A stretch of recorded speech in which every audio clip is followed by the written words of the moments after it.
ओ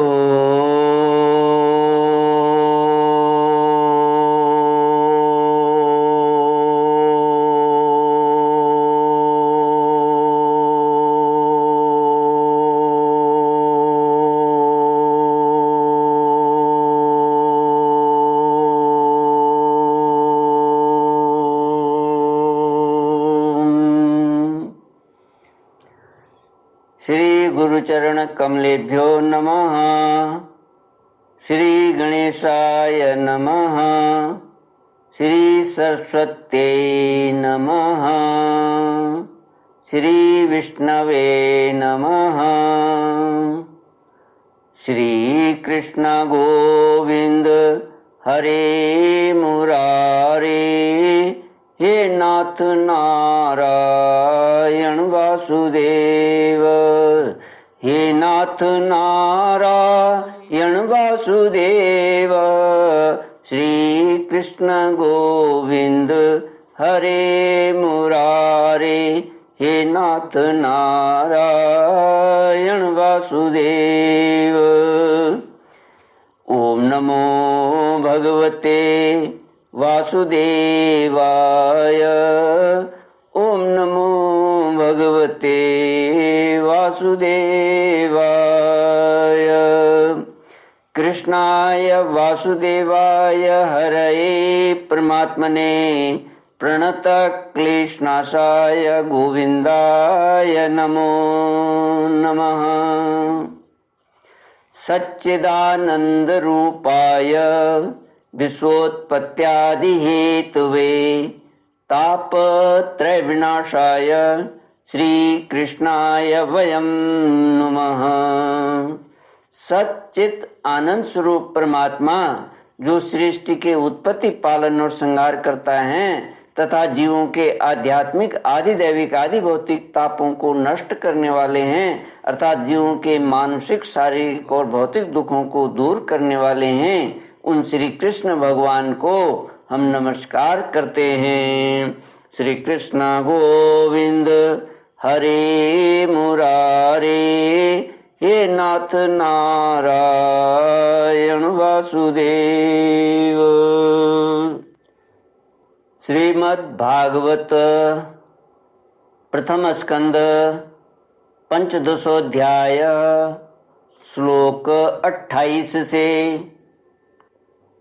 सूत उवाच एवं चिन्तयतो जिष्णोः कृष्णपादसरोरुहं सौहार्देनातिगाढेन शान्तासीद्विमला मतिः वासुदेवाङ्घ्र्यनुध्यान परिवृंहितरंहसा भक्त्या निर्मथिताशेष कषायधिष्णोऽर्जुन।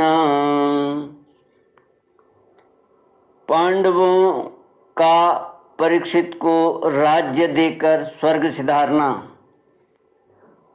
सूत जी कहते हैं, इस प्रकार प्रगाढ़ प्रेम से भगवान श्री कृष्ण के चरण कमलों का चिंतन करते करते अर्जुन की चित्त वृत्ति अत्यंत निर्मल और प्रशांत हो गई।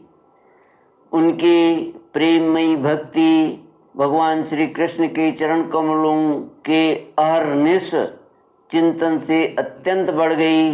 भक्ति के वेग ने उनके हृदय को मथ कर उसमें से सारे विकारों को बाहर निकाल दिया।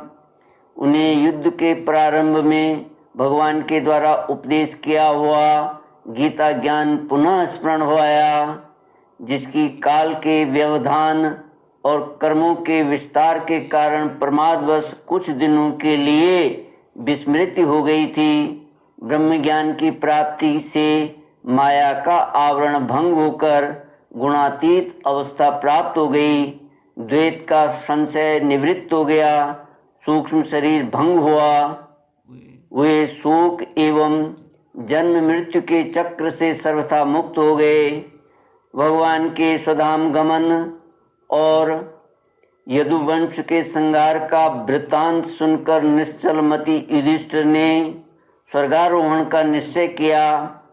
कुंती ने भी अर्जुन के मुख से यदुवंशियों की नाश और भगवान के स्वधाम गमन की बात सुनकर अनन्य भक्ति से अपने हृदय को भगवान श्री कृष्ण में लगा दिया और सदा के लिए इस जन्म मृत्यु रूप संसार से अपना मुंह मोड़ लिया।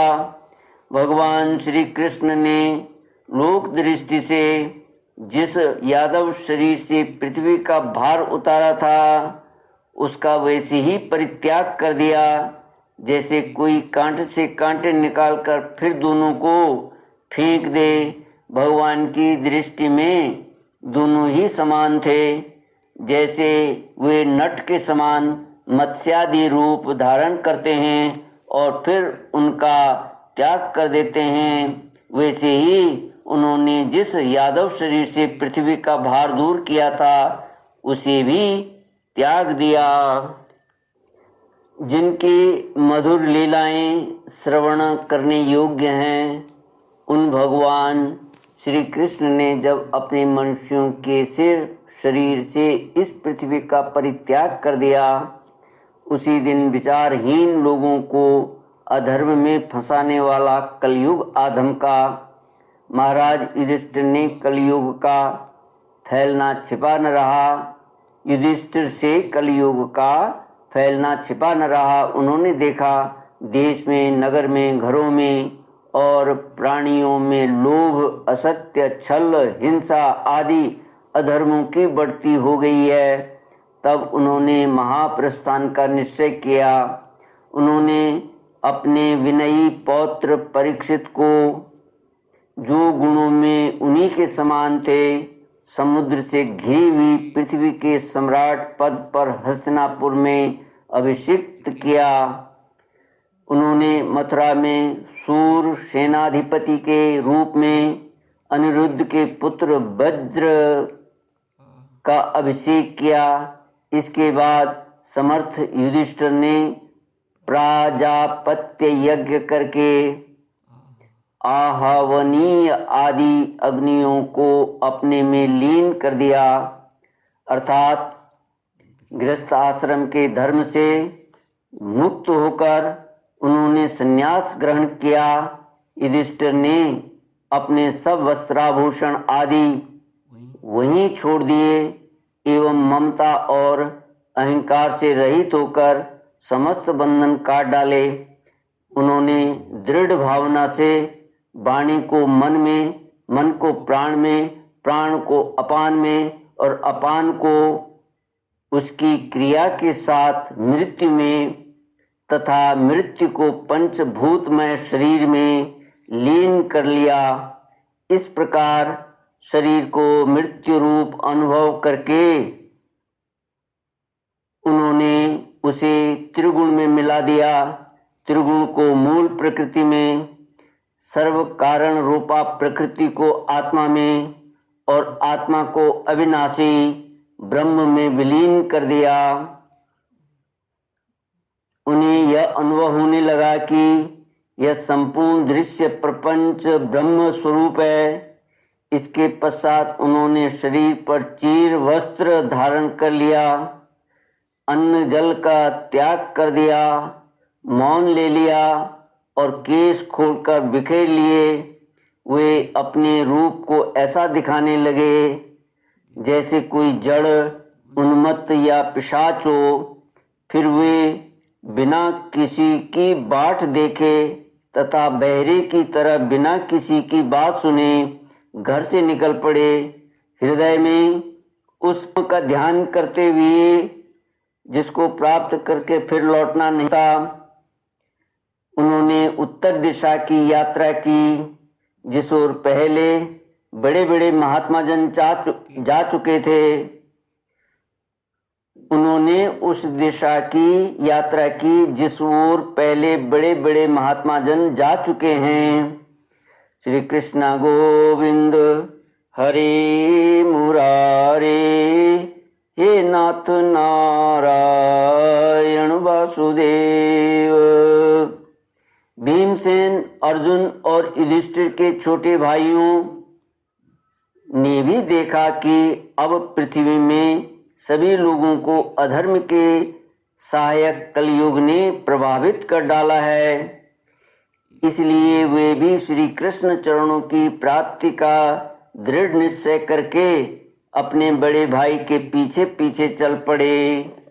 उन्होंने जीवन के सभी लाभ भली भांति प्राप्त कर लिए थे।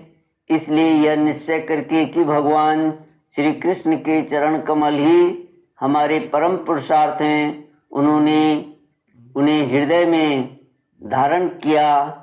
पांडवों के हृदय में भगवान श्री कृष्ण के चरण कमलों के ध्यान से भक्ति भाव उमड़ आया। उनकी बुद्धि सर्वथा शुद्ध होकर भगवान श्री कृष्ण के उस सर्वोत्कृष्ट स्वरूप में अनन्य भाव से स्थिर हो गई, जिसमें निष्पाप पुरुष ही स्थिर हो पाते हैं। फलतः उन्होंने अपने विशुद्ध अंतःकरण से स्वयं ही वह गति प्राप्त की जो विषयासक्त दुष्ट मनुष्यों को कभी प्राप्त नहीं हो सकती। संयमी एवं श्री कृष्ण के प्रेमावेश में मुग्ध भगवन्मय विदुर जी ने भी अपने शरीर को प्रभास क्षेत्र में त्याग दिया।